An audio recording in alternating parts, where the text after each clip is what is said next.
بسم الله الرحمن الرحيم. ازيكم عاملين ايه؟ يا رب تكونوا بخير. النهارده هنعمل وصفه جديده، برضو يعني ايه، حلوه وموفره، وفي نفس الوقت ايه، كوبايتين ونص دقيق هيديكوا كميه حلوه جدا منها. هنعمل بقسماط. البقسماط طبعا والبيتون سوريه والحاجات دي كلها كلنا بنحبوها وبنحب نشتروها من الافران وكده.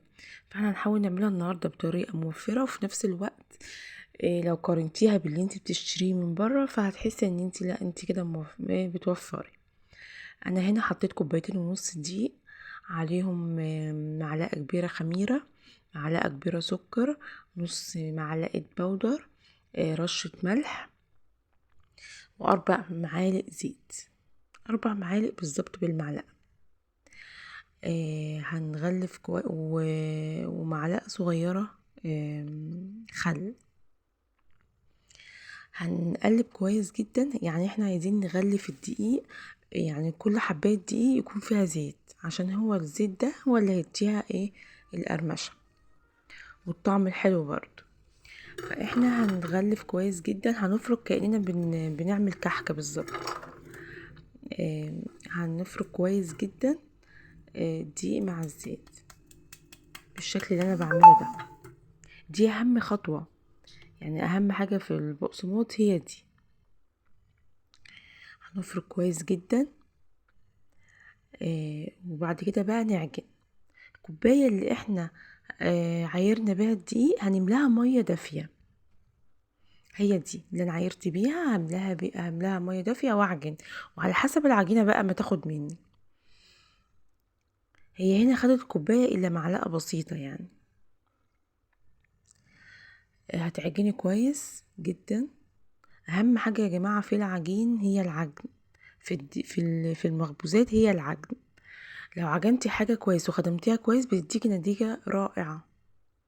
هي كده خلاص معايا، عجنتها كويس جدا على الرخامة. بقت بالشكل ده. احط معلقة زيت فوق وتحت كده واسيبها تخمر لمدة نص ساعة بس. شوفي بقول لكم انا، هي خدت الكوباية الا ايه معلقة كده ولا حاجة. كده عدى النص ساعة خلاص. هننزلها كده وهنقطعها بقى ايه على حسب الحجم اللي انتي محتاجاه. عايزاه كبير وطويل هتعمليه، عايزاه متوسط هتعمليه بالحجم اللي انت محتاجاه. انا هنا ابتديت اقطع، بس انا قطعت الحتت دي كبيره ورجعت تاني عدت عليها تاني صغرتها اكتر، لانه هيتخمر تاني، وهيتخمر تاني بعد ايه، بعد ما نشكله بالشكل ده كده.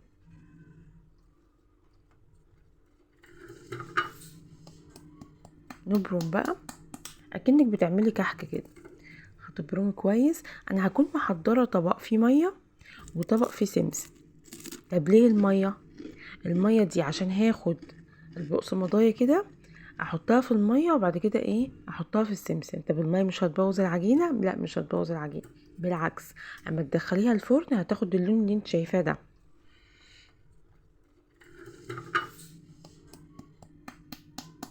عايزه اقولك على تركية كمان تعمليها، تحطي تدوبي معلقه سكر، هتدوبي معلقه سكر في الميه اللي انا حطاها دي علشان يحملك الوش بسرعه بالشكل اللي انا بعمله ده.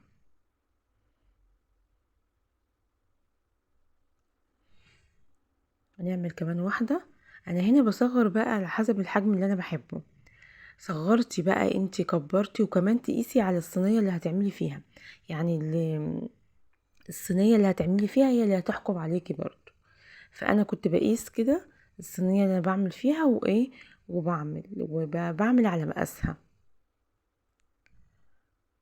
بصي انا كده كله صغرته تاني، يعني اللي على حسب بقى ايه الصينيه اللي عندك بالشكل ده كده. هتبرمي كويس جدا ومتخافيش، يعني هو لو اتقطعت منك حته او حاجه لا بترجعي تلميها تاني. بصي اكنك بتعملي كحك بالظبط كده. تحط في الميه كده والسمسم. مش عايزه سمسم وعايزه تعمليه ساده مفيش اي مشكله. معايا عندك حبه البركه ماشي مفيش اي مشكله. كله بينفع. اهم حاجة يعني ايه؟ تتصرفي. عايزه اقولك ان هي رمت كميه حلوه، يعني ادتنا شويه حلوين، يعني كوبايتين ونص دي مش حاجه. ف دلوقتي عشان تروحي تجيبي كيس بقسماط ب20 جنيه ولا ب30 جنيه، ما بتلاقيش فيه حاجه. فده هيديكي كميه حلوه جدا، وهيطلع مقرمش وطعمه ما شاء الله تحفه. يعني عايزه اللي يجربه كمان على الطريقه دي يقولي نتيجته ايه.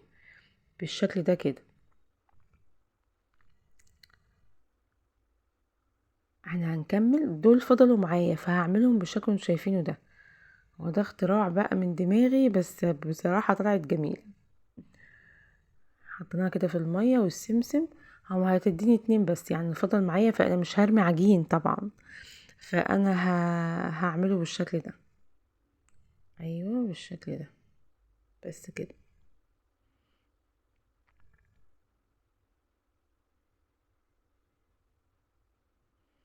والله يا جماعة بقى اللي نقدر نعمله في البيت، على قد امكانياتنا نعمله، يعني اللي احنا مش هنحتاج نقدر نعمله وما نشتروش من بره. فدي حاجة كويسة يعني. ادي بالشكل ده كده. انا بقى هسيبه يخمر تاني لمدة ايه، ساعة بقى ساعتين. على فكرة لو سبتيه ساعة ساعتين مفيش اي مشكلة في الساعة اللي احنا فيها دي.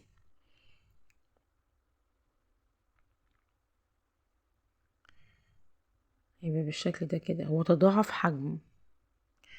فهو هيديكي بقسماط ايه، تخين شوية يعني كبير شوية، بس حلو جميل يعني. ده هنا هو في الفرن. درجة الحرارة بقى على حسب الفرن بتاعك، انا ظبطته على 180. هياخد معاكي من نص ساعة ايه لساعة الا ربع. ما تطلعهوش الا وهو احمر من فوق ومن تحت ودرجة الحرارة قليلة، عشان يقرمش ويديكي الشكل اللي قدامك ده. بنفس الشكل ده. عايزة اقولك ان شكله يفتح النفس مع كوباية شاي بقى بلبن الصبح وخلاص يعني. الفطار خلاص. انا بالنسبة لي واحدة مع كوباية شاي بلبن خلاص بقى هو ده المزاج. عايزة اقولك ان هو حلو جدا والله، وطعمه لذيذ جدا.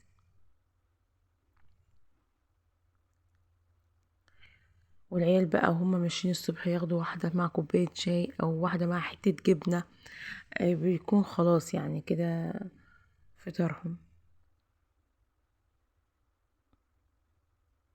بالشكل ده كده. ومفرغ من جوه وخفيف. انا هنا بقولك ان هو مفرغ وخفيف، عايزه اقولك ان مديله اللي هو خفيف كده ومفرغ من جوه نص معلقه البودر هو اللي خلاها تبقى خفيفه كده، وايه ومفرغه من جوه. فما تنسيهاش. وفي نفس الوقت معلقه الخل برضو، انا قلت لك قبل كده ان الخل مهم جدا للمعجنات، اي معجنات بقى. هو يعتبر محسن يعني. في ناس كتير بتستغنى عنه وبتستغنى بيه عن اي محسنات تانية. هنا بقولك بقى ان هو شوفي يعني مقرمش ازاي. بالشكل ده كده. ومخدوم ومعمول بايدي، كنت ضامنه نظافته وضامنه طعمه. فالحاجه اللي بتتعمل بالايد دي بيبقى لها طعم تاني خالص والله. اي نعم بتتعبي شويه وتقولي بقى كل حاجه اعملها في البيت والكلام ده، بس